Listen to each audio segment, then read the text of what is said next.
बात थी बुनियादी के धांधली हुई है ये नहीं, मेरा ये ख्याल है कि पाकिस्तान के कोई भी इलेक्शन जो है इवन धांधली के इल्ज़ाम तो हर इलेक्शन में लगते नहीं, इल्ज़ाम होना एक अलग बात है। पाकिस्तान में जो सिस्टम है ना बड़ा लूज सिस्टम है। अगर आप इलेक्शन कैंडिडेट हैं और आपका करीबी जानने वाला पुलिस वाला है या स्कूल टीचर है या कोई ऐसी ओहदे पर तैनात है जो इलेक्शन की मशीनरी में काम कर रहा है, तो आप उस पर इन्फ्लुएंस हो सकते हैं, पैसे भी चलते हैं। तो मैं तो समझता हूँ कि कोई भी पाकिस्तान के इलेक्शन धांधली से पाक नहीं है। So do was this.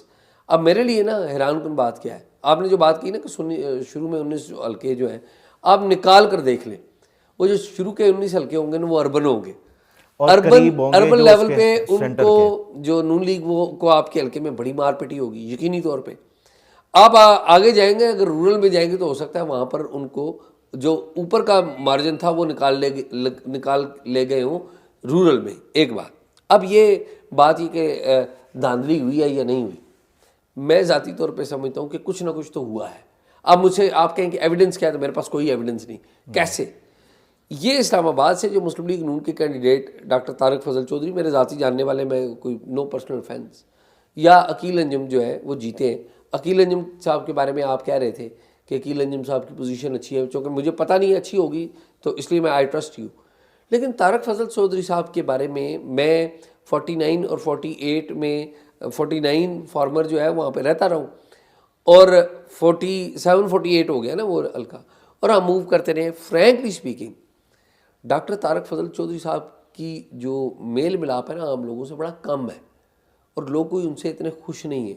मेरे लिए ये एक बात हैरानकुन थी कि डॉक्टर तारिक फजल चौधरी कैसे जीत गए, क्योंकि लोगों के बारे में ज़रा हम भी तो सोसाइटी में ही उठते बैठते हैं। पर्सनली अच्छे आदमी, हाँ, मेल जोल भी उनका एजाज जो मैंने बात की है ना, देखें एक तो होती है ना एक ओकेजनल किस्म की धांधली, मैं ना इशारा कर रहा हूँ ऑर्गेनाइज चीज़ों की तरफ। देखें, तीनों हलकों में बैक वक्त फिर सिस्टम का रुकना और उसके बाद चेंज होना चीज़ों का। इसी तरह जो आप इस्लामाबाद की बात कर रहे हैं ना, इस्लामाबाद में तो हमने बाकायदा टॉक शॉक किया हुआ है, लोगों के व्यूज़ हमने चलाए हुए हैं, हमने खुद देखा है कि टेंडेंसी क्या है, किस तरफ है। अब आप देखें, तारिक फजल चौधरी का जो हल्का था ना वो 48 बनता था और उनका पहली सीट अनाउंस 48 की हुई। उसके बाद किसी ने कहा कि नहीं, तारिक फजल को आप 47 से लड़ाएं, यहाँ से हम जो है खुर्रम नवाज को लड़ाएंगे और उन्हें जिताएंगे। अब आप देखें, वहाँ पे कैंपेन में उनसे आगे थे खोखर साहब, ठीक है, लेकिन खुर्रम नवाज भारी अक्सरियत से जीते हैं। डॉक्टर साहब अपना हल्का छोड़ने पे कैसे राज़ी हुए हमें नहीं मालूम, लेकिन वो भी जीत गए हैं, ठीक है। तो ये चीज़ें सारी जो है ना, ये मैं नहीं समझता कि पीटीआई के एक गढ़ के अंदर ये सारा कुछ जो है छोटी मोटी किसी डिसऑर्गेनाइज चीज़ों के साथ ये डिसऑर्गेनाइज तो नहीं होता, ये डेफिनेटली ऑर्गेनाइज था। जी। मैं ये समझता हूँ।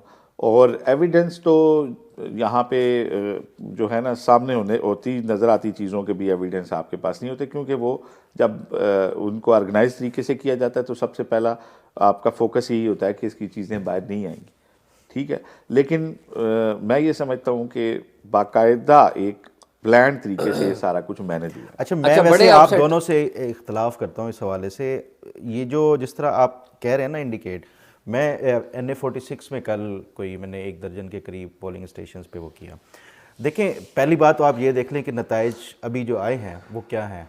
इसमें 90 के करीब जो हैं आज़ाद हैं और जिसमें तकरीबन मेरा ख्याल है 7-8 जो है वो कोई पीटीआई के बगैर हैं, बाकी पीटीआई के हैं।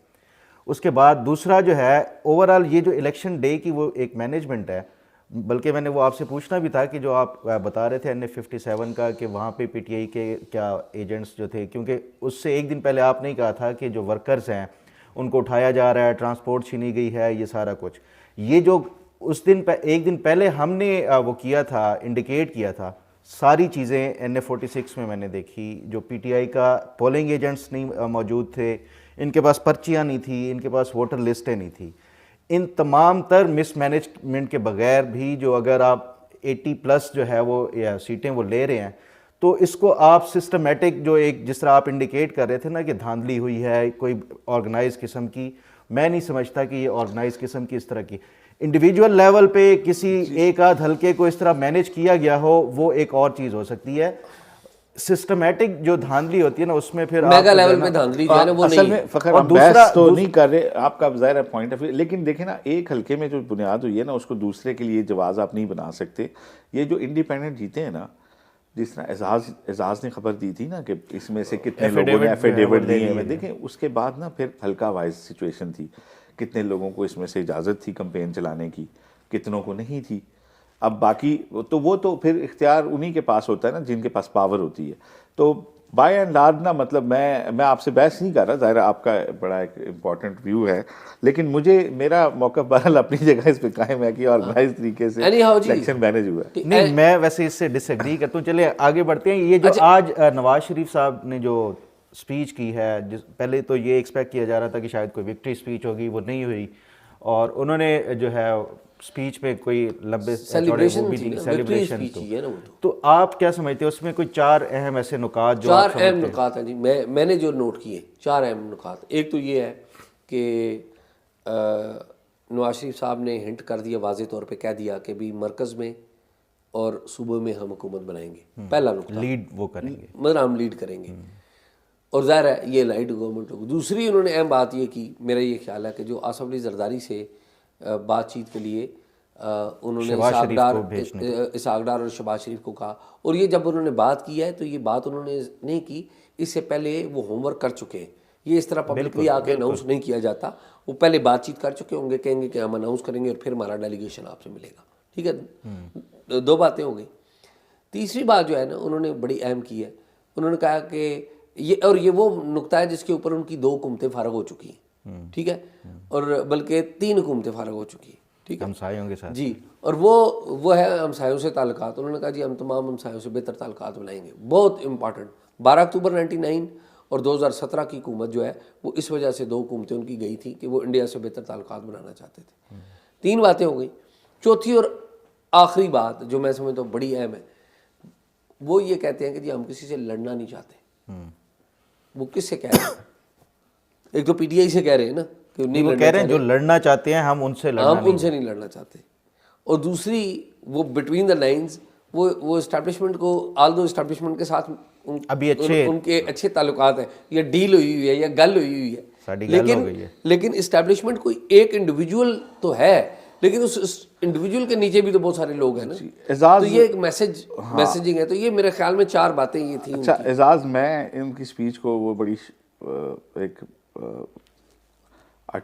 आर्टिकुलेटेड थी बड़ी एक वो स्पीच, और उसमें उन्होंने जो मैंने उससे जो चीज़ कैच की है वो ये की है कि एक तो मियां नवाज शरीफ ने बता दिया है कि आइंदा वज़ीर आज़म वो खुद होंगे। उन्होंने जब कहा कि हम आगे लेके चलेंगे और हम आपको वो दौर ला के देंगे जहाँ पे छोड़ा था, और वो